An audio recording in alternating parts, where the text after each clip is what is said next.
Bob's starting it now. Okay, just tell me when, so okie doke. I think you can go ahead. Okay, all right. Seeing a quorum present, I will open this meeting of the Nassau BOCES Board of Education, February 17th, 2022. We are thrilled that everybody has joined us. And Mrs. Coates, if you would be so kind as to lead us in the pledge. Yes, please put your hand over your heart. I pledge allegiance to the flag of the United States of America and to the republic for which it stands, one nation, under God, indivisible, and with liberty and justice for all.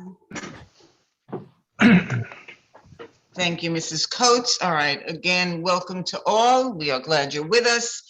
And at this point, I would like a motion to adjourn into the audit committee meeting where Mr. K. So may I have a motion?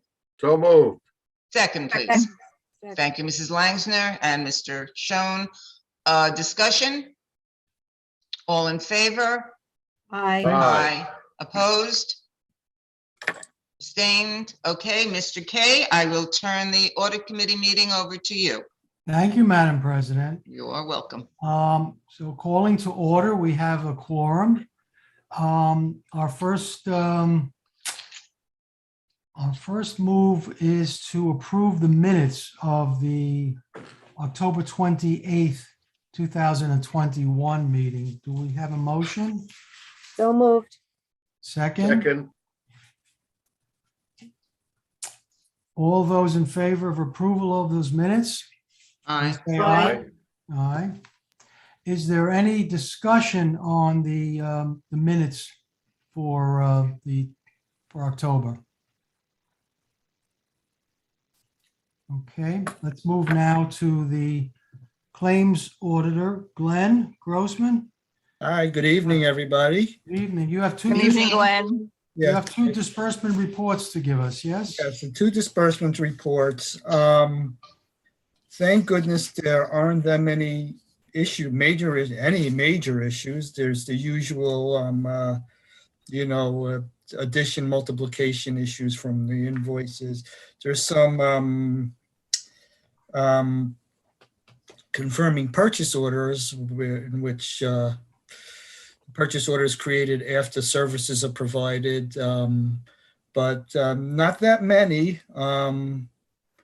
There's one thing that I'm particularly worried about now with the supply chain crisis and inflation is I'm being very careful in looking to see that everybody's abiding by the bids, because I'm sure it could be very tempting right now to increase the prices because of all of the issues going on in the world. But thankfully, I haven't found any big issues with that. And that's all I got to say, really. In December, we had a lot more vouchers that I checked because of the Medicare reimbursement that happens yearly. So that's why there is a little bit of anomaly in the amount of vouchers on my second report. If anybody has any questions, I'd be happy to take them. Anyone? I just had one question, Glenn. I'm sorry, BA. Hi, BA. Go ahead. BA? Yeah, I'm unmuting. Nice to see you, Glenn, and nice to hear your report. Is there a provision for suppliers to pass along added costs, or are they bound by the contracts? Some of our bids are, or I shouldn't say tethered to the consumer price index. So the commodity bids, like milk and food, and I think even the bus companies, one of the bus companies have have little clauses in their bids where they can raise the prices, but they have to get permission from a purchasing department. And they can pass cost on. Otherwise, if a bidder cannot meet the bid specs, they'd have to withdraw, and it goes to the second place winner of the bid. Okay, thanks, Glenn. I understand now. Anyone else? Glenn, your recommendation, how difficult is it for us to schedule out the annual contracts as you spoke about to cross over into next year in terms of a bookkeeping matter that will allow us to oversee, the Well, issues? it's all depending on how the department does their scheduling. For the most part, educational vendors schedule out their billing within the school year, but there might be like technology companies or some other type of companies that do it mid-year, and it is incumbent. I don't feel it should be too difficult to do that. I just feel that if you know when your services are beginning, you have to schedule it out when you are making the purchase, when you are speaking to the vendor. That's just the way I feel. I don't think it should be too difficult, but Mhm. Yes. I mean, James? I'm sorry. So yeah, I would agree with Glenn that it's not too much of a stretch to try and schedule out the items that are the known items that you have. I mean, in the business office for many years, we have a list of all the recurring ones. And the only time that we generally see any issues is the period between when PeopleSoft closes and then reopens. Some of the vendors, want the purchase orders before July 1st because service starts on July 1st and we're not able to deliver it to them. So sometimes the vendors get a little weird about like the timing of the purchase orders, but it's really not that much of an issue. The only time we ever see things where we get tripped up, because we have sort of, like you said, a regular schedule where, we're planning in advance for all of our annual purchases, all the ones that are kind of like off-cycle ones, like when we do Bonadio, we wait until the audit's done and then we make a recommendation to the board for the next fiscal year. So that kind of happens in this February, March timeframe. And then they kind of start working in April. So that one's a little bit like off the beaten track. So we have a contract with them anyway. So it's not like the board's approving the contract. So they're not really looking for a purchase order, but for accounting purposes, we should have a purchase order. So I agree with Glenn that it's really not that much of a stretch, in most cases. Yes. And Glenn's, your final recommendation on the December audit concerning the consulting companies giving us enough backup material to ensure correctness of the hours being billed. Are we getting that? Are we working on that? And is it? I require backup for every bill. So, sometimes they make errors in, transferring the numbers from the timesheets to the invoice. But for the most part, I want to see backup for everything. So, Okay, but these were very minor. These they were pretty minor. two reports, and this looks very good. Okay, let's now move to the internal auditor. Unless there's something else, Glenn? Michael?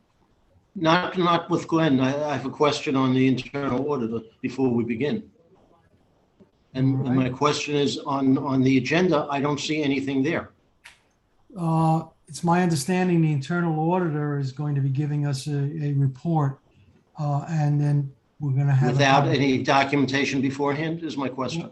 Well, I think for tonight, it's going to be just the report that she'll give orally, and then we'll just ask her the questions that need to be asked. Can I add here, part of it's my fault too, because we had scheduled, I have regularly scheduled quarterly scheduled meetings with James and Phyllis.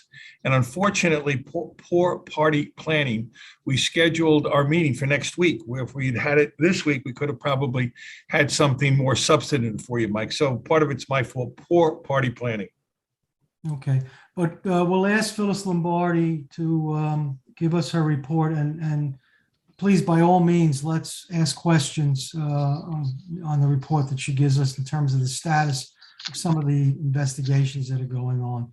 So Phyllis, can you please now take it? Yeah, and I would like to apologize too. I had a misunderstanding about just of what I knew from the past. If I didn't have a finished report, I didn't realize that I should have done a summary and agenda. That's my fault. I misunderstood. So I apologize for that, and it won't happen again. I'll make sure to have at least a summary for you in the future. I have 4 audits that are going on right now. They're all at different stages. 2 are almost done, just waiting for a few more pieces of information. And that has to do with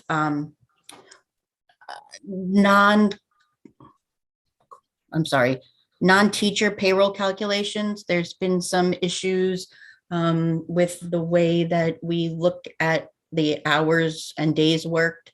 And there's so many different levels of how many days they work that trying to come up with a more consistent calculation. So that one's almost done. Company property, I've been working with Chris Reinertson. There's some new controls that we're putting in place that I was hoping would be in place already before I finished the report, but we're just wrapping that up. The annual Medicaid compliance audit has started, and I'm working with Josh Colazzo on that. And I've been looking into the online banking regulations to start that audit. So there are 4 audits going on at different levels. And again, I apologize for not having a summary for you. Okay. Can we get a small report from you online next week, perhaps, that just sort of summarize what you're mentioning now, so we can Sure. be prepared for the next audit meeting and sort of focus on that? Absolutely. Anybody have any questions? Yes. So you've been around for a little while now, I guess. So I have 2 questions. One is, have you noticed any places where you think we could strengthen our internal controls? And secondly, do you see any places where we have too much redundancy and we could potentially streamline the operation? Yes. I definitely think there's places that there's redundancy. I think that Anne Marie, who's my principal account clerk, we're often saying when we're looking into things that there's duplication of effort, the amount of people who look at certain things. We have these systems in place like PeopleSoft that are supposed to make it easier, but I feel like it's actually making it harder, and there's more people involved instead of less. So there's definitely a duplication of effort. So that might be something to look at going forward on a way to streamline the organization a little bit, and maybe have some more funds to put elsewhere. Agreed. Good point, Larry. Anyone else?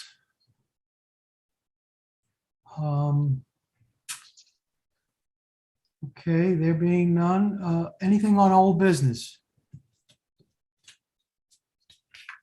I had one item in terms of old business.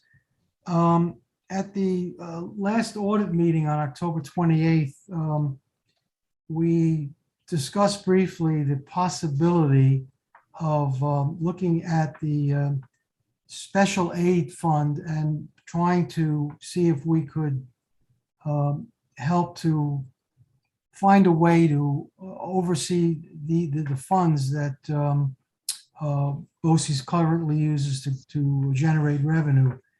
And I know Dr. Dillon had mentioned in one of his responses that we're looking at the feasibility of having a grants person that will take care of the oversight agency-wide instead of moving it from a building or a department oversight to a general oversight, and try to fit this into the budget going forward. And I'm wondering, Dr. Dillon, is there any movement on that, or have you looked at that possibility? Okay, we're still exploring that, Marty. You know, that's something that we think the agency needs. We had discussions at the cabinet level, and it's more to come with that. Okay. It's alive and well. Is it in the budget going forward if we possibly can make that I think James will respond to that. selection? James? Yes, Marty, we did include that in the budget as a shared expense between special education, RSIP, and CIT. They're the ones that have, you know, they have like 98% of the grant funds. Okay. Yeah, and Dr. Barnett's been spearheading the effort to try and find the candidate. We have an idea of what the job description and skill set would look like. We've had a little bit of trouble in terms of getting updated lists from civil service for some of those titles. It's either a junior accountant or a senior accountant type title. The lists are a little stale, but I would say we're progressing towards, filling that spot that we had discussed. Okay, thank you for the update. Any other new business? Old business, new business, or there being none, I'd like to move to adjourn the audit business meeting of February 17th. Well, do I have a second? Second. All those in favor? Aye. We'll see you in a few months, right? Okie dokie. Thank you. I'll give the meeting back to you, Madam President. Thank you, Mr. Kay. Before I ask for a motion on the minutes, I don't think I mentioned that Mr. Schultz had some surgery, and if he joins us, it will be later in the meeting. So just to explain why, he asked me to explain why he was not here. So before I forget to do that, I have done that. Okay, may I have a motion to accept the minutes? Excuse me, What? Madam President. Yes. I did speak to Mr. Schultz. He's not feeling well. He will not be making. it Okay. tonight. And that is why, so at least, Thank yes. Okey doke. Thank you, Mrs. Nolan. May I have a motion to accept the minutes? So moved. So moved. Thank you, Mr. Schoen. Second, Mrs. Second. Langsner. Any discussion? All in favor? Aye. Aye. Aye. Opposed? Abstained? Okay. Moving on to presentations. Dr. Dillon? Yeah, well, I'm going to turn it right over to Pam, customer care. Pam and her team are here. So we'll turn it over to Pam.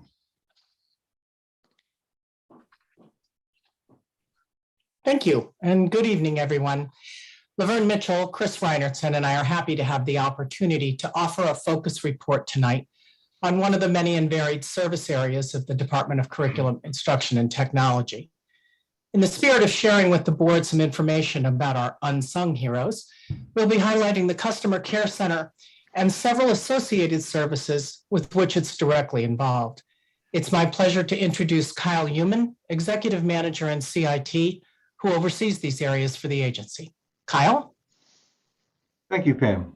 I would first like to start by thanking both Dr. Dillon and our board members for giving us this platform tonight to highlight a few of the services that we truly are proud about. Actually, Angela, I need that, my presentation. Is it in here?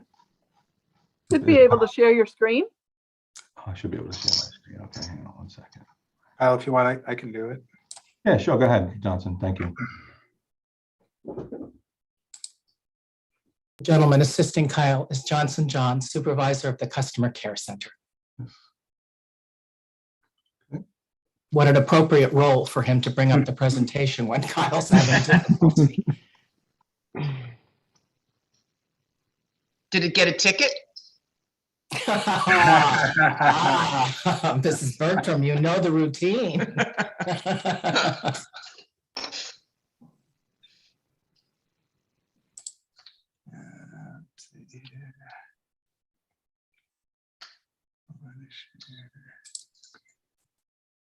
No pressure. Soon the music from Jeopardy starts playing, folks. There you go. Thank you for your patience. Let me know if you can see it. Yep, it's up. Okay. All right, Kyle. Okay, Kyle. All right, thank you. Start with slide 1. Johnson, if you could slide.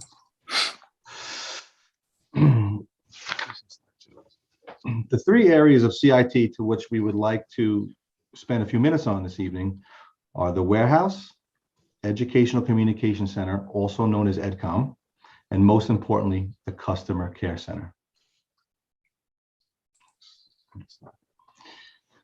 First, I'll begin with the warehouse, which is located at our Robert E. Lipinski Center and is critical to the overall success of the project management team. Last year, approximately $11.5 million worth of technology passed through our facility, at which time our receiving and inventory services were performed. In addition to the asset management duties performed, the warehouse also oversees the excess of old technology to ensure compliance with board policy, as well as manages and coordinates the day-to-day deliveries that are needed throughout the county. The next service that I would like to highlight is our EdCom service. It is here where we repair off-warranty technology such as tablets, iPads, printers, PCs, as well as other audio-visual technology. Next, this service is where we offer new cabling, as well as both copper and fiber optic repairs as needed. Additionally, we offer managed print services, as well as audio-visual installations, both of which our purchasing team from Business Services were kind enough to assist us with putting out bids, allowing us to reach responsible vendors who can provide these services. Currently, we have 59 districts, including 8 districts from Suffolk County, participating in these services. At this time, I'd like to introduce my colleague, Mr. Johnson John, who you've met already because he's the man controlling the screen. He is the supervisor of the Customer Care Center, which he will discuss in greater detail. Thank you, Kyle, and good evening, and thank you to the board for this opportunity to say a few words about the Customer Care Center here at Nassau BOCES. This slide lists many of the responsibilities that belong to customer care and the different areas that our team touches. In order to be respectful of your time and to the items on the agenda that follow this, I'd like to highlight just a couple. The first bullet is an area that has become a focus of customer care, particularly in the last year or so, as it pertains to our increased ability to provide first call resolution for technical issues.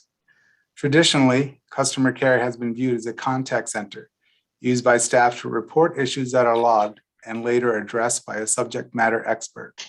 Recently, we've started to incorporate changes that maximize the strength and expertise of our own team by taking a closer look at the individual members and placing them in roles that better align with their respective skill sets.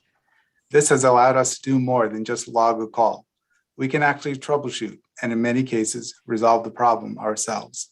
The results have been encouraging. Reduced wait times for staff to have their issues resolved, more time for technicians to focus on complex problems, and increased learning and growth opportunities for customer care staff. I'd also like to briefly highlight the last bullet in the first column. Customer care has become the main avenue through which communications from CIT flow. These include, but are not limited to, notifications about planned network maintenance, informative reports regarding internet utilization through the Bowtie network, and rollout of new technology and enhanced security measures. Not only do we prepare and deliver these messages, we also receive many inquiries about these activities. Our team is prepared to handle these questions, and when there's one that we can't answer, we can find someone who can. This slide is the same information, just illustrated a bit differently to show the various branches of the customer care tree. On this slide, we're providing a graphical view of the volume of tickets that go through customer care. In the line graph on the left, the green line represents the number of newly opened tickets on a given day. In the time period shown, which is November 1st, 2021 through December 31st, 2021, you can see that we have relatively slow days like in early November, with about 25 new tickets to over 200 new tickets in early December. The red line represents tickets that are being completed, issues resolved, with similar peaks and valleys throughout the same time period. Numbers aside, I hope this provides a visual indication of how active customer care and our partnering technical teams are. The bar graph on the right illustrates ticketing activity by district, where you're seeing our districts that have the most tickets open. You can see, for example, that East Meadow leads, followed by Baldwin, Merrick, and other districts. The different colors for each bar represent the urgency of a particular ticket. The main takeaway from this graph is that our ticketing system is used heavily by many districts, and much of that activity goes through the customer care center. On this slide, we have a couple of customer care highlights that Kyle and I would like to spend a few moments on. As we all know, in March 2020, the agency quickly pivoted to remote work on a widespread scale. Due to the urgency of the situation, there wasn't a lot of time for training or becoming familiar with that type of work environment. The customer care team was quickly able to adapt, provide support for administrators and instructors to work remotely while learning to do it for ourselves. We, like the users we support, faced many challenges, some technical, some logistic, but we were able to get past those initial bumps in the road. And now, almost 2 years later, we're not only able to merely accommodate remote and hybrid work, we've become very adept at it. This is evidenced by the fact that since those first few months of being forced into a remote situation, Nassau BOCES has started to view remote work as a viable option for not just when we need to do it, but when it makes sense to do so. There are many teams and countless individuals that have made this happen, and the customer care team is proud to be a part of that. And now I'll turn the floor back over to Kyle to speak about another highlight of the customer care team, our intern program. Thank you, Johnson. Our intern program has been tremendously successful over the years and has served as somewhat of a farm system for us.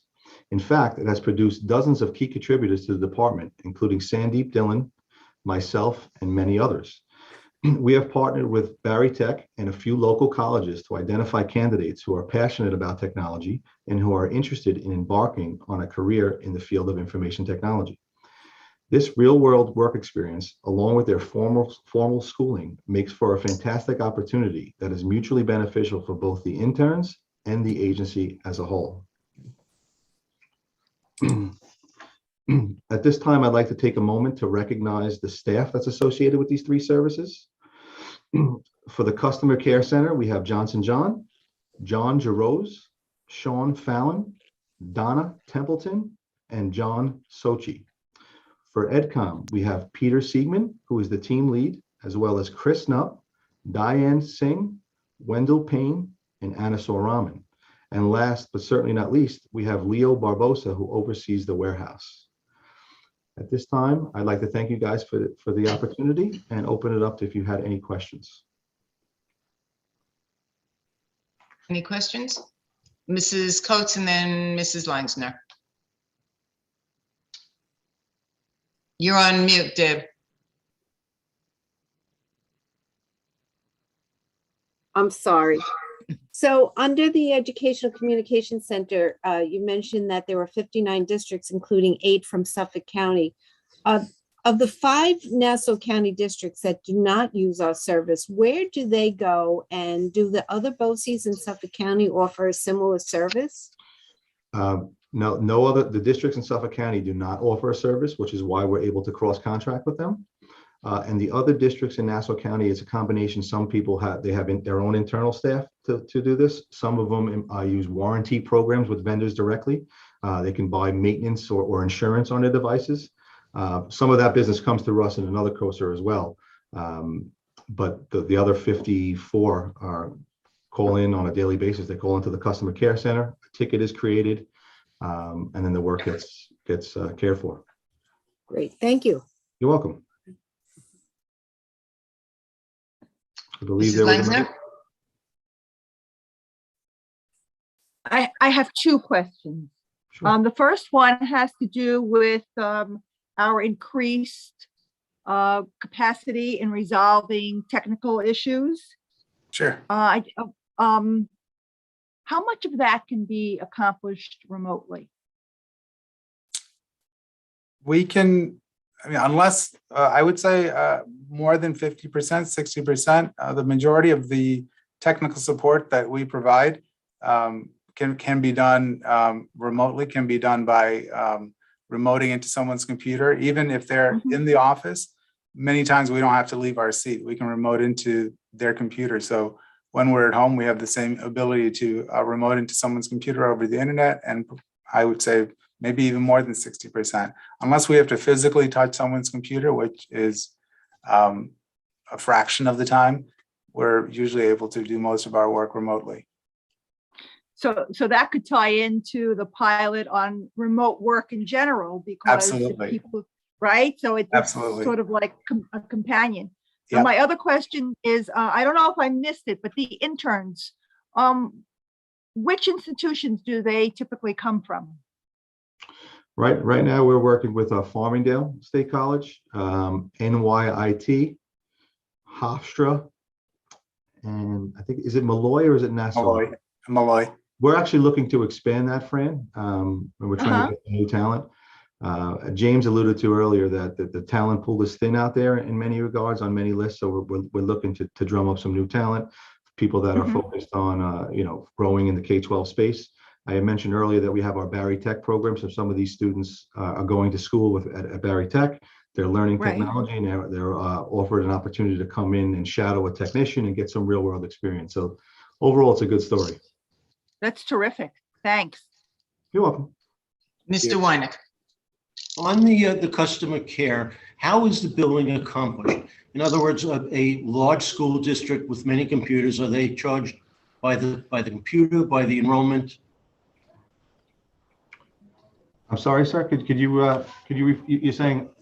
I'm asking, how is the billing done for the districts? Obviously, we have some districts that are very, very small with not that many computers, and we have other districts with a huge number of computers.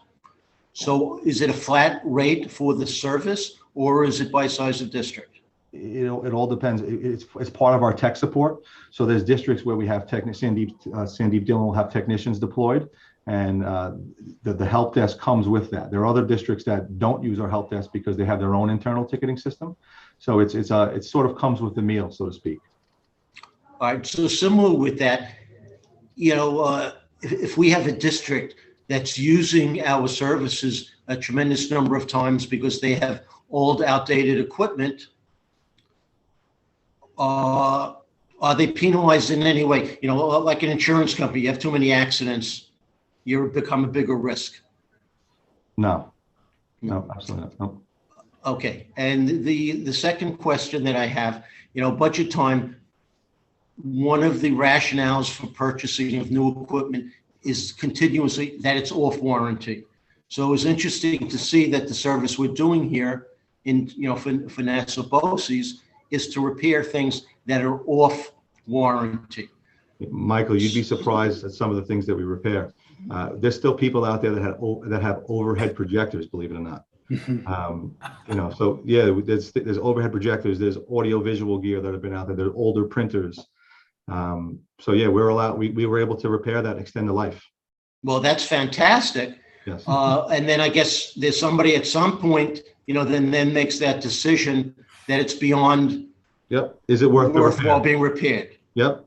But you're looking at it first. That's fantastic. That's the answer that I would like to hear. Thank you. You're welcome. Any other questions? Seeing none, we thank you very much for the report, informative, made Michael smile, which is always important. And we thank you for the work that you do and the efficiency and effectiveness that you do it with, and you are much appreciated. So thank you again. Thank you. Okay. All right, moving on to the consent agenda. May I have a motion? So moved. Thank you, Mrs. Langsner. Second. Mr. Schoen, thank you. Is there any discussion? Any item you want pulled? Seeing none. All in favor of the consent agenda? Aye.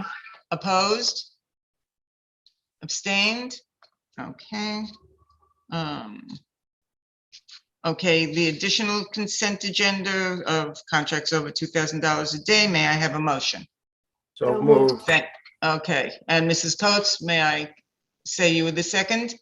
Absolutely. Thank you very much. Any discussion? Seeing none, all in favor? Aye. Opposed? Opposed? Abstained? Okay, motion passes 6-1. Have to figure out how many of us are here. Okay, moving along, information. Did anybody have any questions, comments on what was under information? Okay, seeing nobody. Oh, Mr. Wynick,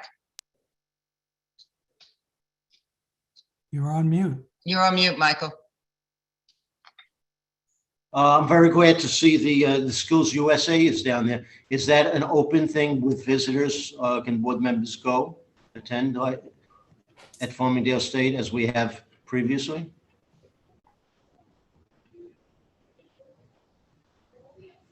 I don't know what Farmingdale has as far as a protocol, Mike. We'd have to check for that. You know, do you have to show vaccination? You wear the mask? It's, Okay, you know, I mean, I certainly enjoy it. So if you can get the information on Right. whether we're welcome and what has to be done. Right. yeah. And But, we but will, Mike. I don't think it's at Farmingdale. I think it's at Suffolk Community. Oh, Suffolk Community, okay, we're, yeah. Yes, it I'm showing my age. is at Suffolk, and as of right now, they're not allowing participants other than those that are participating in Skills USA, but that may change within the next couple of weeks. Yeah. and did I see that there was the luncheon still going on, or is that also not? So far, the luncheon is just for the participants, but we're Okay. hoping that that's going to change as well. Didn't Okay. we get something? Didn't we get something in the mail about we'll get VIP seating or something? So I thought we were invited somehow. I would have to check on that for sure. Okay, I'll have to dig it out of my mail somewhere. Maybe it was another event, but it was at You as Suffolk. the educational partner? Maybe. No, I We got don't that think one. so. No, We got that one yesterday, I believe. this was like No, 3 or 4 days ago. It Uh, says that on the flyer. It says seating for board members will be in the VIP section on the flyer for Skills USA. Right, on the right. Okay. Okay, so I'm not nuts, Fran. Fran No, does you're this. not nuts. It's under the information in there, and I'm looking at it also. That But, doesn't mean it's going to happen. right. So Okay. Judy will just check and then let us know whether or not we're invited Absolutely. to everything, anything, whatever. Okay, Absolutely. We will get back Thanks. to you on that. thank you, Ms. Hines. Okay, any other questions? Okay, seeing none. Dr. Dillon, Superintendent's report.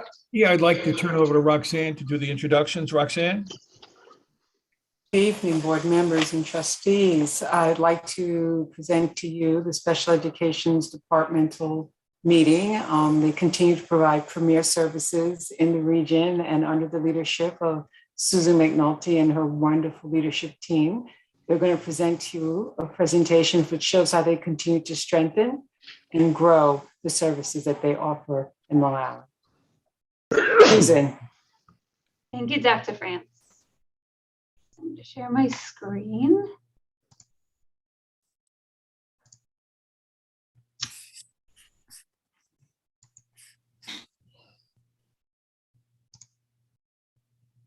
Okay, everyone sees my screen? Yes. Yes. Okay, Yes. fantastic. All right. So this evening, Joanna Malamant, our Assistant Director, and Ken Krug, our Executive Manager, and I will present our Special Education Departmental Report. So I would like to start by giving an overview of our department. Currently, we have 11 school programs supervised by 10 principals. We service students from birth to 21 years old.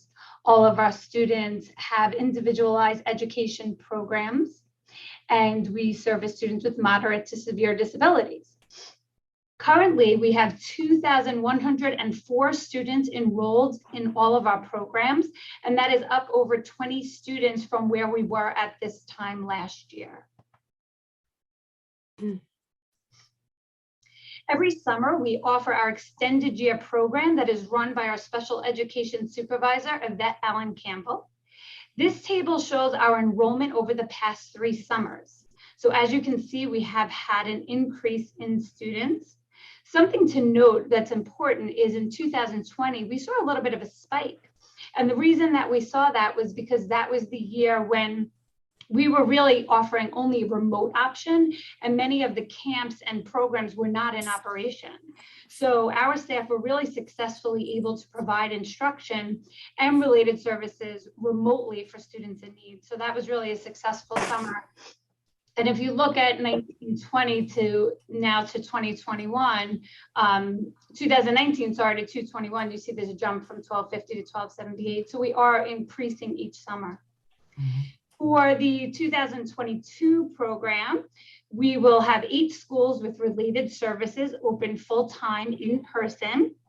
We currently have over 652 staff that have applied for work for our extended year program, which is great news.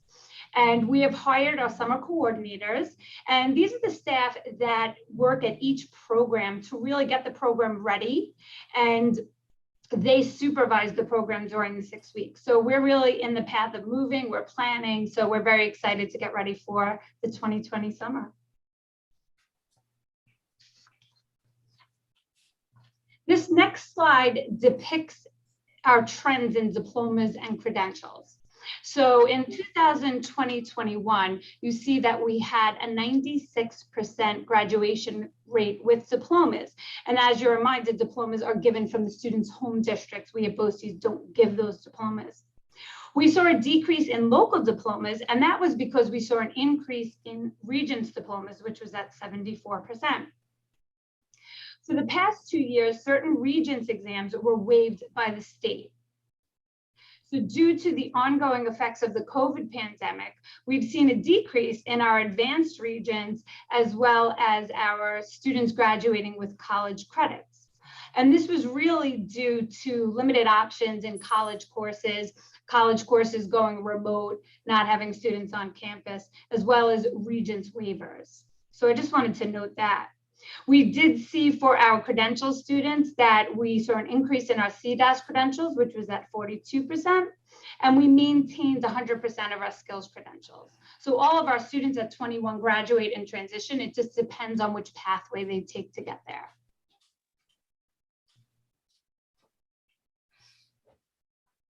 So the special education department continues to navigate through the COVID-19 pandemic. We are pleased to say that all special education programs opened in person for the 21-22 school year in accordance with the Department of Health and NICED guidelines and the Nassau BOCES reopening plan. We built upon the procedures, mitigation strategies, innovations, advances in technology, and emphasis on social emotional learning from the previous year. Our program's work continues to be grounded in our belief that the health, safety, and well-being of our children and adults in our schools are deeply interconnected. Our focus remains steadfast and geared towards educating the whole child with an emphasis on our wraparound services and supports. As part of our multi-tiered systems of support framework, universal school-wide social emotional learning and focus on mental health needs continue to be integrated into each program's instructional design and delivery. We develop practices for multiple means of communication and support. We streamline department initiatives and systems to ensure efficiency and effectiveness. We continue to update and increase our inventory of individual devices to provide equity and access for all of our students. Aligning our professional growth opportunities to engage in interdependent practices, we continue to meet weekly with the leaders of our department to ensure common practices, align procedures, as well as to disseminate important safety updates and regulations.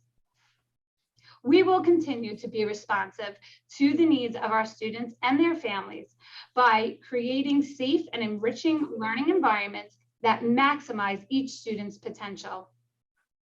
I would now like to turn it over to Ken Krug and Joanna Malamut, who will share our department's highlights in all the areas I just discussed. Ken? Good evening, everyone.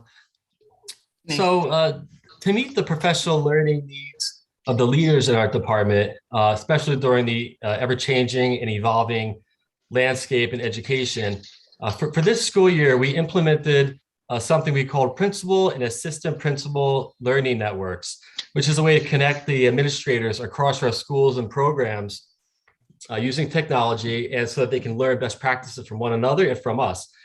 In our department, we are fortunate to have 16 administrators who have assumed new leadership roles in the past 3 years that represents about 43%, and 14 of whom are new to the agency in 3 or less years they've been with us. And that's about 38% of our administrators.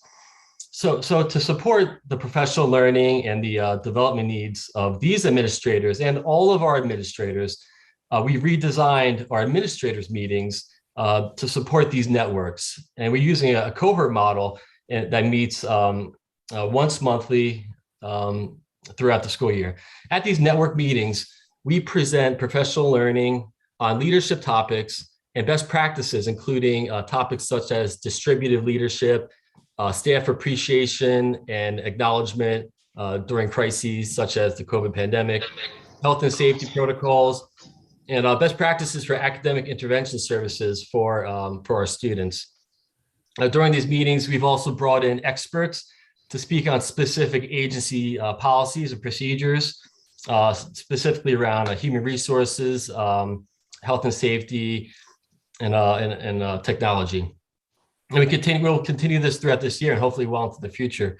The format of these meetings has been a blended learning format through which we utilize technology. So these are virtual meetings, and we use breakout rooms, and we incorporate some asynchronous learning as well, so they could show up ready to talk about a particular topic, having had access to a digital agenda with multiple resources.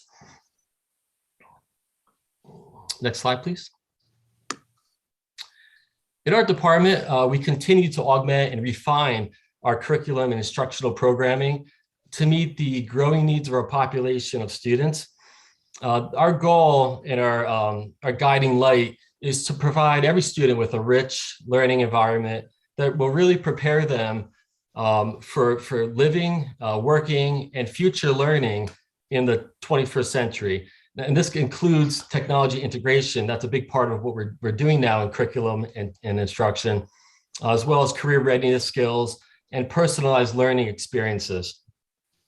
The slide here depicts a number of the online learning tools that we are providing to our school staff to achieve this end. Taken together, these tools and curriculum and other tools that we have provide our teachers with multiple tiers of support so that they can differentiate to different learning styles and the different needs of our students. Next slide, please. So here on this slide, you'll see the plan for our data information system implementation, our 3-year plan. Now, in this current school year, we are ending year 2 of the plan, having launched Frontline IEP Direct in all of our programs for all of our staff and our 56 component school district partnerships. This includes 3 formal rounds of training for all staff, a full-scale data migration and verification process into Frontline IEP, and a robust communication campaign with our district partners, the district directors of special education and their liaisons, Currently, this program, Frontline IP, is being used by all of our staff. Over 2,000 staff are using this system to review IPs, pertinent information related to the student, to hold meetings, conduct IP meetings in concert with our district partners, and to complete documentation that's needed for these very important meetings. At the end of year 2, we're gearing up for year 3, which is the launch of Power School, which really completes the student information system plan and program for our department. And we're gearing up now for the launch of that for year 3, completing all the back office and the design of what that will look like for us for next year. Thank you.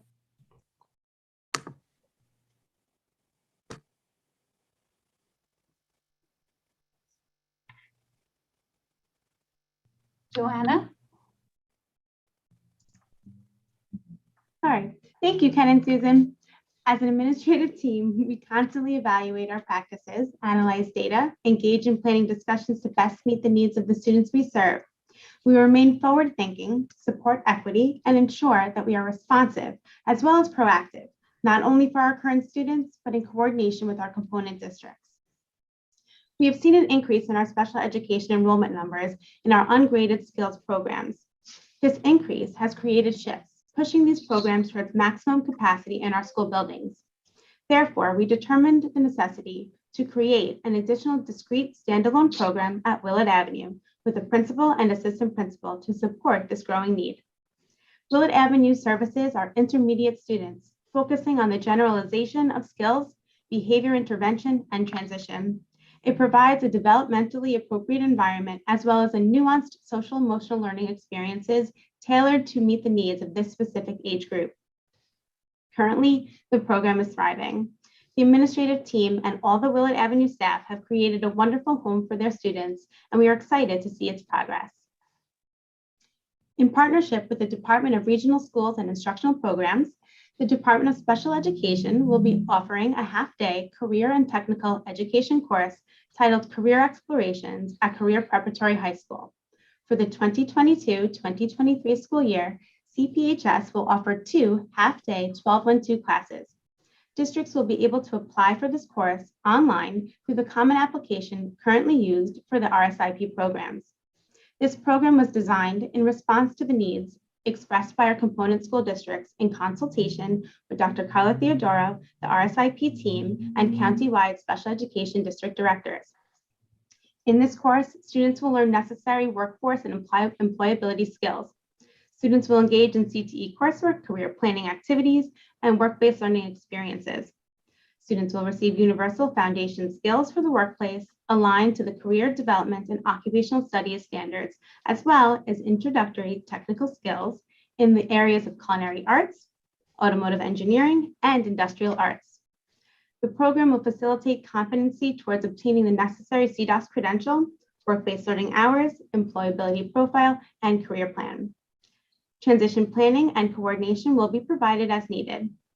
The course is designed to provide students the opportunity to learn about themselves while learning about and exploring potential career paths so that they can develop a personalized career plan that can guide educational, employment, and living choices.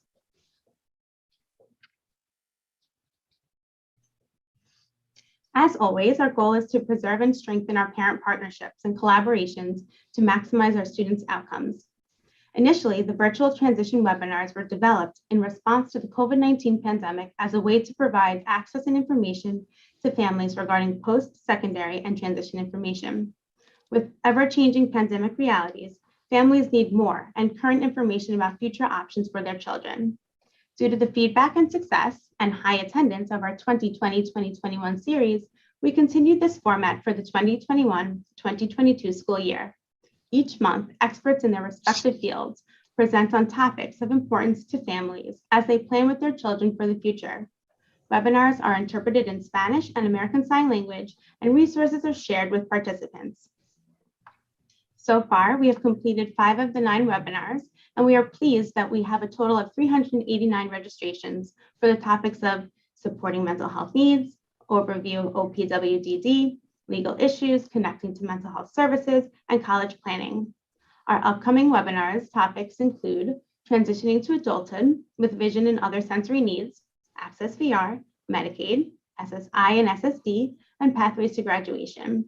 Registration is still open on the Nassau BOCES website.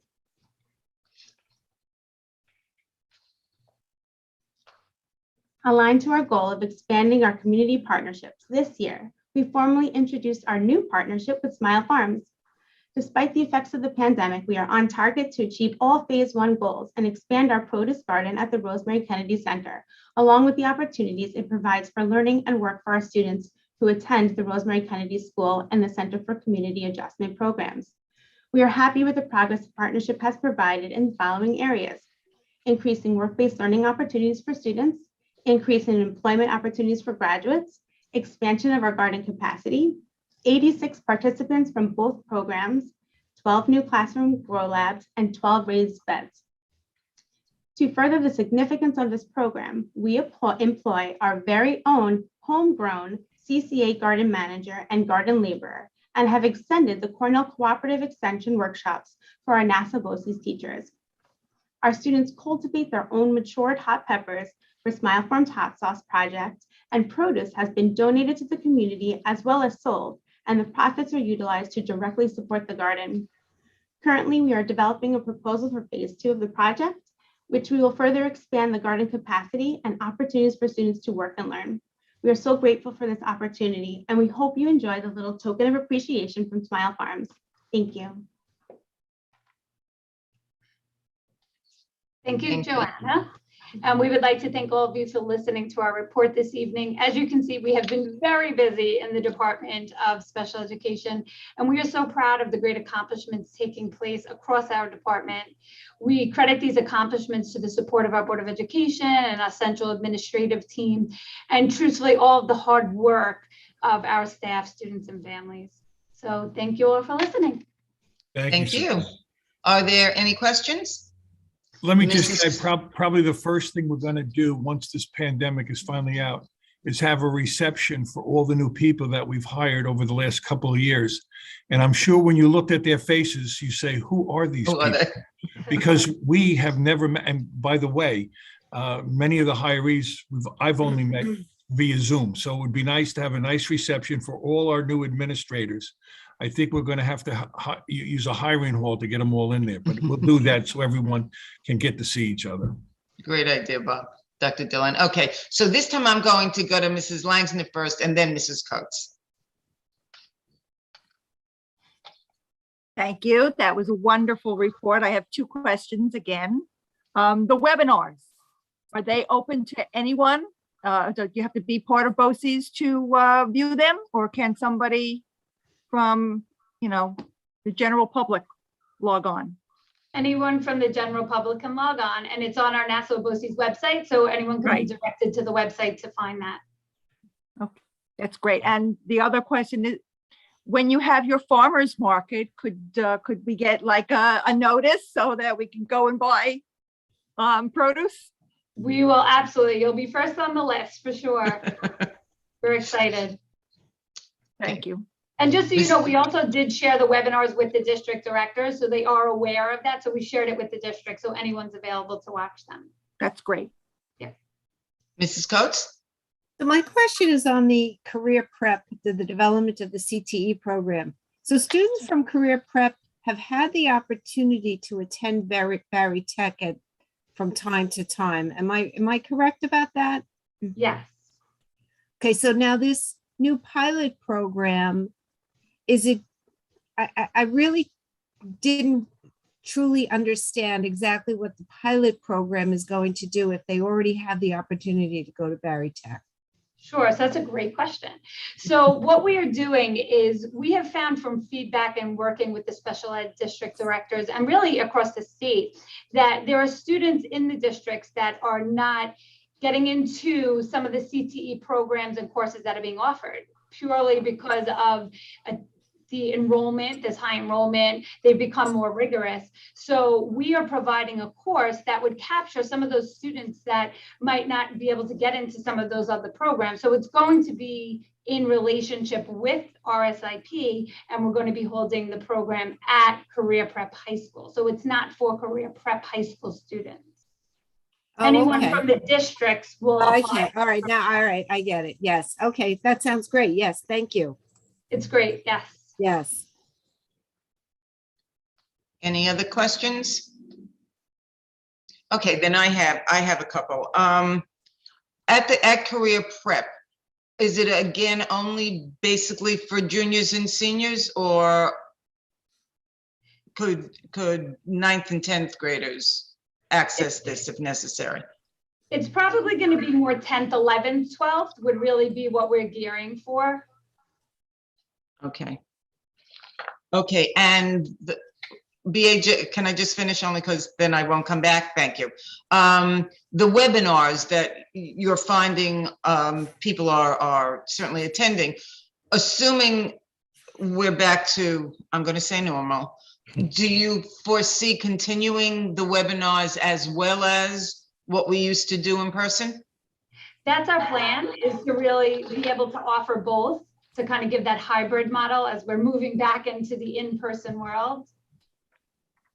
Okay, but we have seen more attendance on the webinars virtually because parents have the opportunity to do it from their home. So I think we see high attendance there because people can log in as opposed to getting to a building to go to a presentation.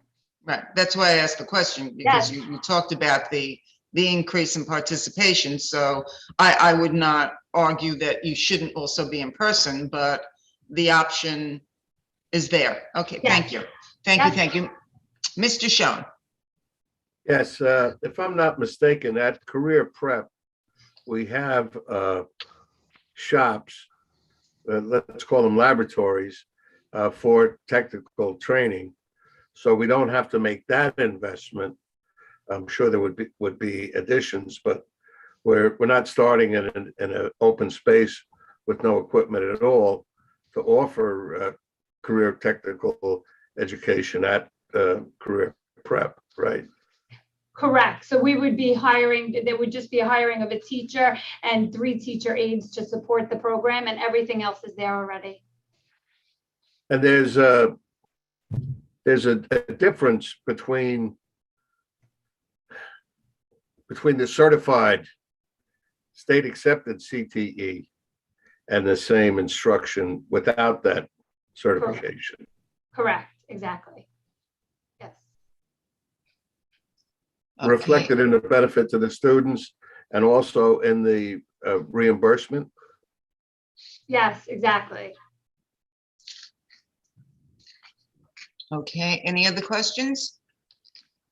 Seeing none, thank you to the special ed department. It was, as ever, an informative, and we're thrilled to have you. Lively discussion, and Michael is clapping, so will we all. And actually, then we should go back and clap for the CIT also. So in retrospect, to Pam et al., we clap for you too. Thank you. Okay.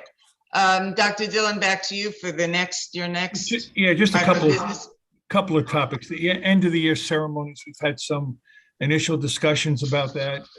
Obviously, it will depend on where we go in the next couple of weeks with the face masks and the social distancing. It seems to be, if you watch the media recently, I think there's 20 some odd states abandoning the mask requirement or making it optional. So it'll be more to come with that. But obviously our Barry Tech people want to have an in-person one, and that if you remember, prior to the pandemic, we were looking to move it to Hofstra because we had outgrown the Tillis Center. The other ones are having conversations. We're talking about possibly the utilization of a tent, given what we have today, and that would be also for the George Farber Awards and possibly for some other moving up ceremonies that we do have. So there's more to come on that, but we're discussing that now. And as soon as things become finalized, we certainly will get them out to the board.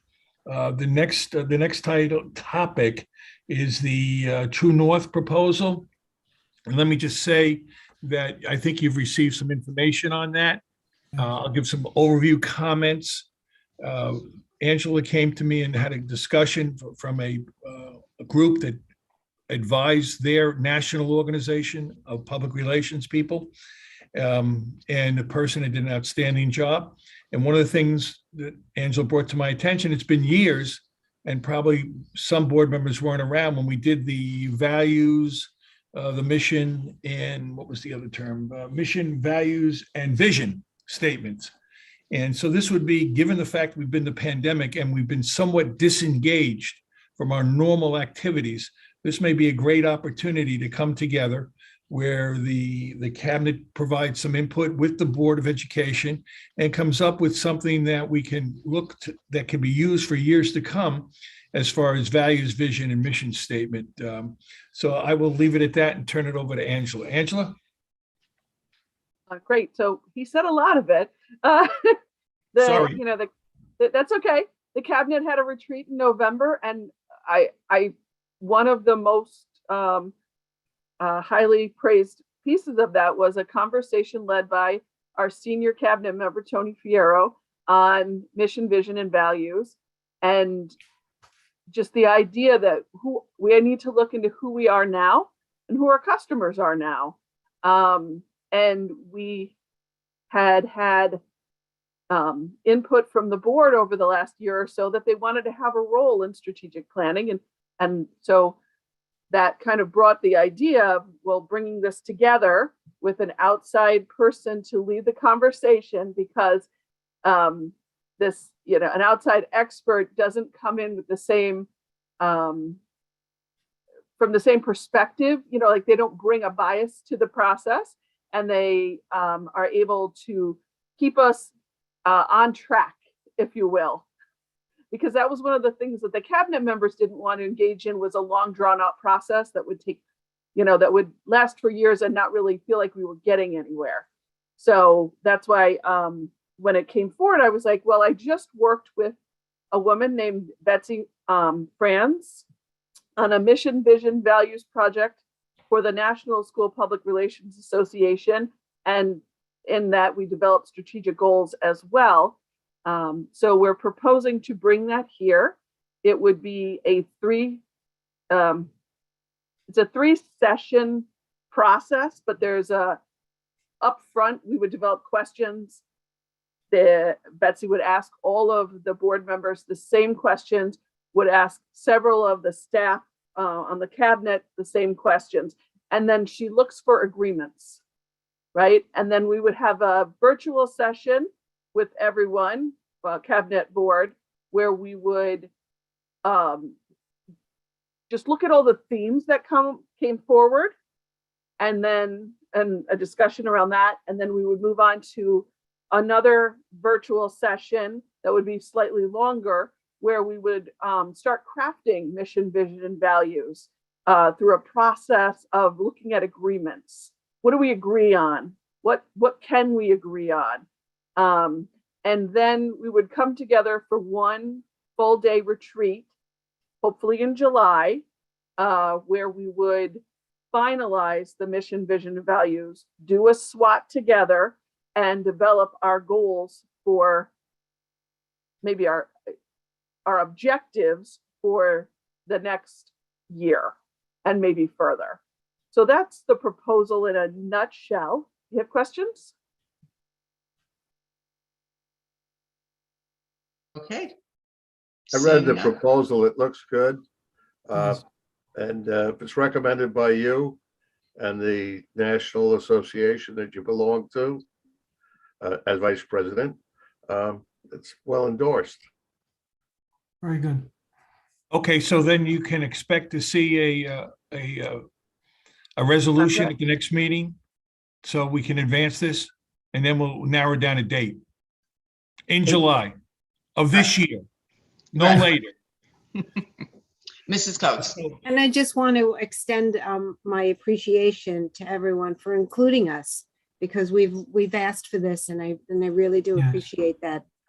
It is really going forth. It's going to happen. So thank you, everyone. Okay, moving on, Mrs. Nolan. Okay, any hearing of citizens?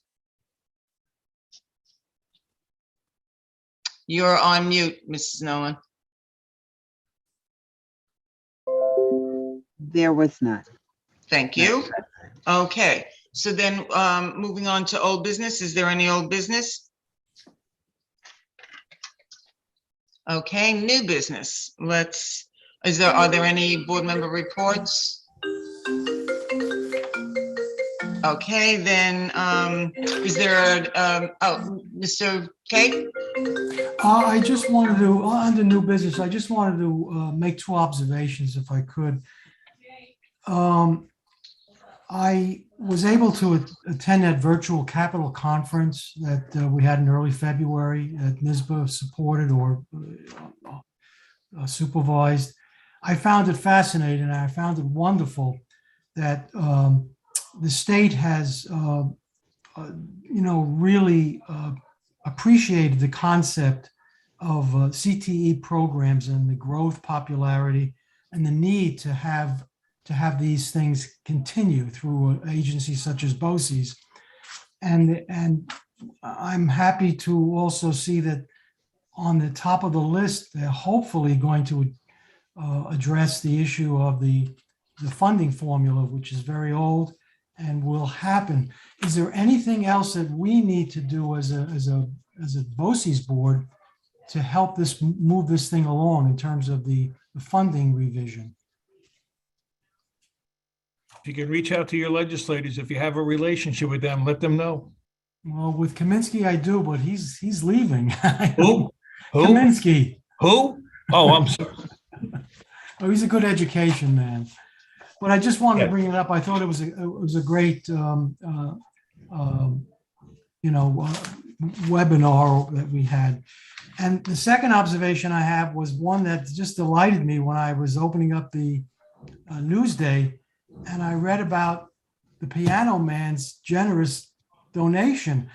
I did not call him. I didn't have his phone number, but whoever is responsible for organizing and working on that, kudos to you, because that is just a fabulous donation. It's a fabulous largesse that he's once again giving Lisa and our town program. So thank you, administration and board members.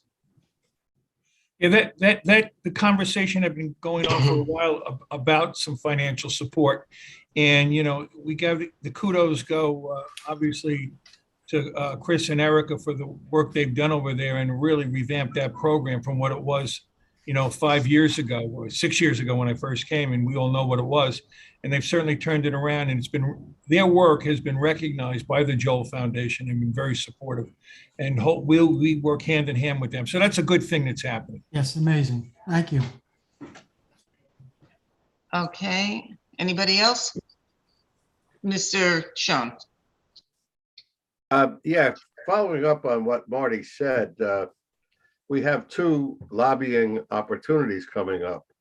One is the message that we got from Dr. Dillon this week about in lieu of the bus trip that we used to take up to Albany, spreading it out over several days, meeting with our legislators. And I'm trying to look at my calendar here, but I also sent you I can't find the folder, but on the 7th of March, New York State School Boards Association is having a CTE lobby day. And that goes back to what we were discussing about with career prep. Currently, only the first $30,000 of a teacher's salary is covered in the aid formula. And so we're making a statewide push to get that up to what the market is now. So again, we have that flyer and we encourage everybody to participate, including anybody that's watching us on live stream. That message went out to every district through their legislative liaison with the New York State School Boards Association. So BA, I assume there'll be something in an email that would ask us to register? Yeah, I shared the email with you. Yeah. There's a flyer from NYSBA, and there's an action center on the New York State School Boards Association website, and you register through that. All right, so if any of us had, we'll go back and look for it, since I may have missed it. Okay, and otherwise we'll look for it if it's not out yet, where you can register online, we'll know to look for it. Okay. Okay, next. Before we leave that topic, Yeah.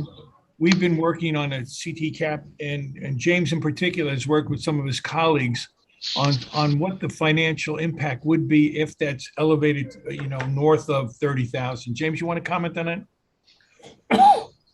Sure. So Dr. Dillon had asked, maybe 2 months ago to see if we could put together a tool that could be used by districts around the state to gauge the impact of the increased excess salary cap for CTE on how much additional aid they would get back if it was 30,000, 50,000, and 70,000. Now the statewide effort is looking at 30, 40, 50, 60. And I think 60 is the number that they settled on as sort of like the inflation adjusted number from where the 30,000 was. So I think that's the step that they're going to take. So I sent the information to some of my colleagues and also up to the state aid planning folks at Questar BOCES, because they do terrific tools for the districts to use. And they've picked up on the tool and started working on it. It's in sort of like the infancy stage, but they are working on it.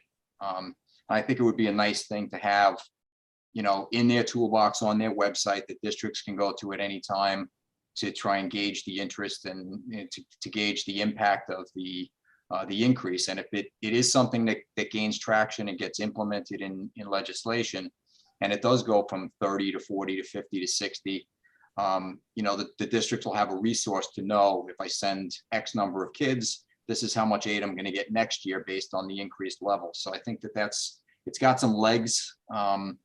The work that I did was based on just sort of an example of a couple of districts in Nassau County. So I would have to work with the state aid folks for them to gather a much broader, base of information, but it's looking pretty good, I think.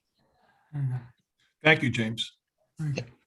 Is there a question? I have a question about that. James, I'm not sure whether what you meant was that over the years it would go from 30 to 40 to 50, or we're lobbying for the aid to be, for the salary reimbursement to be up to $60,000, or is there an increase over the years?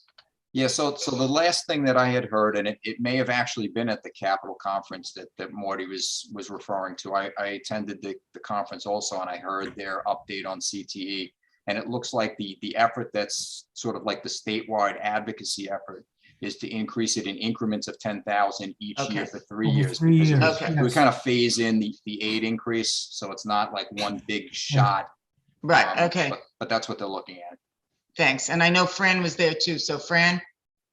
No, I had a thought just now. Clearly the 30,000 figure is way too low statewide. But is there any discussion about a regional variation when it comes to this reimbursement? Yeah, I mean, they've talked about a lot of regional indexing in different proposals that I've seen, not related to the CTE one though. It's been consistently statewide number would be X. So. Okay. One step at a time. Okay, if nobody else has anything else, all right, then we will go to committee reports. Policy committee did meet. Larry or Fran, otherwise I've got the info if you want. I'm gonna go. Yes, okay. Well, we reviewed the policy 2342, agenda preparation and dissemination, and it's planned to go on the agenda for first read on March 17th. And we had other items on the agenda that will be continued at our next meeting. Okay, thank you for the report. Okay. And then, yeah. Our next meeting is March 17th. So it's exactly a month from our other meeting, if anybody wants to pipe in. So is our board meeting. Is it, our board meeting is March 17th? Is it, are you sure it's not the 16th? Oh yeah, right. I'm sorry. I just looked at the wrong. So I looked I at the just knew wrong that we thing on my didn't do it on a calendar. board meeting Right. day. Yes. Yes. Okay, right. It is the 16th. just, Yes. you know. Okay. And then the last item that I have is looking at what the numbers look like now. For our next meeting, assuming that they continue to go down or remain stable and there is not, after February vacation or whatever, some increase or this new variant, what is your feeling about tentatively saying we will meet in person, unless, just so that staff knows that that's, you know, unless there are people who are still not, you know, comfortable. So just, you know, how do you feel about where we go for the next meeting? Mrs. Coates? I wanted to ask Dr. Dillon, when he had his report, what he thought that the governor was going to do in light of schools and lifting that restriction. You know, it was very disturbing to me as a you know, a citizen, to watch the Super Bowl and see all of those people in the stands and the celebrities in their boxes and whatever else with maskless, and yet we choose to mask our children in schools. So I just was curious if there was any sense among the district superintendents or the regents on what the governor intends to do regarding mask mandates. And to tell you the truth, I mean, if we had thought about doing our board meeting tonight in person, I wouldn't have gone because I have a family member who tested positive. So it's still out there. But I'd be willing to at least, you know, lift it and attend a meeting in person, because last Friday when we were at Lipinski, it was wonderful. It was wonderful to see everyone and to be part of an in-person event. So I would like to at least give it a try and still hold the option for board members who, in a case like mine, would not have been comfortable attending an in-person meeting tonight. So I'm going to assume, since nobody is, and we can still wear masks, you know, those of us who want to can still wear masks. So I'm going to leave the suggestion out there that says, tentatively, because we don't know, it's still a month away, we will plan to be in person. And if numbers go differently, or if we find out that 1 second, BA. Oh, do you need to? Well, I would like to hear from Dr. Dillon too. Yeah, go ahead. BA. Yes, what I was going to suggest is that if we met, it would still be up to Dr. Dillon what cabinet members and other staff members would be expected to be there in person. Because that's, you know, not our job, but I agree with what Mrs. Coates said. And I can't wait until we can take the masks off, or we don't have to make other people wear their masks. But yeah, I think the chances are good for next month. Tough to play the bagpipes with a mask on, right, BA? It'll be St. Patrick's Day, just in case somebody isn't thinking about when the. Yeah, getting back to Mrs. Coates' request, there was a survey put out today by the council superintendents on the legislative committee. The overwhelming cry was to get rid of the masks for the kids. Get them out, get them off, because it just, you know, there's just this pressure from all over. And unfortunately, it has become a very divisive issue in communities. where it's ripping communities apart as opposed to what, and it shouldn't be.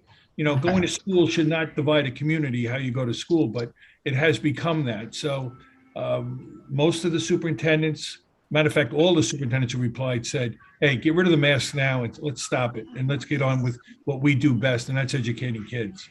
Okay, thank you. All right, so I'm just going to summarize and say, all things being equal, we will have an in-person meeting. If the numbers start to go the other way, then we will, you know, do what we did last time and say, guess not. And Mike, 1 minute. And, you know, it will be, that will be our plan, subject to change if. Mr. Wynick. You know, the only question I have on the agenda, it says meeting location. Are you thinking of having it in a different spot? No, it was just the way it was. That meant in person, okay. Yes, Okay. we'll do it at Faber. No, I think that the reason location was used was it going to be at Faber or in your house? You know, it was either Zoom or Faber. That was, so if that confused you. Okay. But, you know, not meant to confuse, just a quick way of trying to explain it rather than a long explanation. Mrs. Langston. Did you forget the foundation report? No, did I? I thought I asked. If I didn't, you will go back to it. I actually thought I did ask, but you could be, yeah, I'm going to bow to your greater power and say, no, I didn't ask. Mrs. Langsner has a question. We will not go on until there's a foundation report. So, Mrs. Langsner. Right, I just want to be clear that should we elect to have an in-person meeting, the hybrid option will still be available. Yes. Yes, I mean, Okay. that would be, yes, that is the, and again, if that room would be too, you know, just everybody's feeling, no matter whether it was staff or us, that it was going to be too crowded. I'm assuming that staff could still come in by Zoom so that, you know, or we would set a limit and they would lottery to be with us, and those who won would be with us, and those who, so yes, yes, that was the intent, Mrs. Langsner. Mr. Schoen and Mr. Wynick, foundation report. Well, Mr. Schoen will give it because I wasn't there. Okay. And Mr. Schoen will only give it if he unmutes. It was an interesting meeting. Several very important people to the process were not in the meeting. Barbara Galemi, Teresa, and there wasn't a quorum. So there was a lot of discussion about the fact that maybe the meeting time has to be moved. 4 o'clock in the afternoon apparently doesn't work for a lot of people because they were there. Tony Fierro was there, and as usual, very smart guy in the room. But the really crazy thing that happened was that after 40 minutes, the meeting ended, just stopped. So there was no resolution. There's a problem because there are, just like a board meeting of Nassau BOCES or any other, there are resolutions that must be passed in order to conduct the business.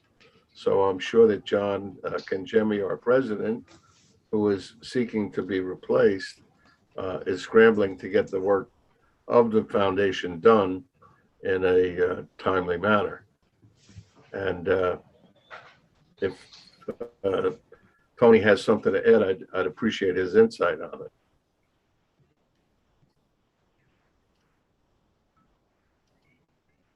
Sure. Yeah, and we did cut out after 40 minutes. We had to come back on because we were using her Zoom account, so she had to reload it. So that's what happened there. But you know, we did, when we came back, talk about the planning for the gala, and how we might be doing it in the future years, as far as emceeing the event and maybe switching that around with different board members in the foundation. So that's on the table as well. Thank you. Any questions? Okay, so with that, I think we are done with new business. So just an announcement before we go into executive or during, because we're not in person. There are birthday celebrations for Dr. Dillon and Mrs. Nolan. So we will be singing happy birthday. And then we will be having an executive session to discuss with counsel proposed pending or current litigation and collective negotiations pursuant to Article 14 of the Civil Service Law. And then it is possible, likely, that we will be coming out of executive session back into public session to vote on a memorandum if it is so decided in executive session. So with that, may I have a motion to go into executive session after we sing happy birthday? Thank you, Mrs. Langsner, whomever, Mr. Schoen, second, all in favor? Aye. Aye. Opposed? Abstained? Okay, so then, let me I tell said you if that you by the didn't- time I got to it, Okay. it's a Get it miracle. over with. It's a miracle. Okay. So we have, I guess it's a resolution. Is it a resolution, Joyce? It's actually a side letter. They're calling it a Okay. memorandum of agreement. Okay, so we need the memorandum of agreement to be read. So Mrs. Or the Yes. just read it. Okay. Memorandum of agreement between Board of Cooperative Educational Services of Nassau Counties and the Nassau BOCES Administrators Association concerning 10-month employee work calendar made today is the 17th day of February, 2022.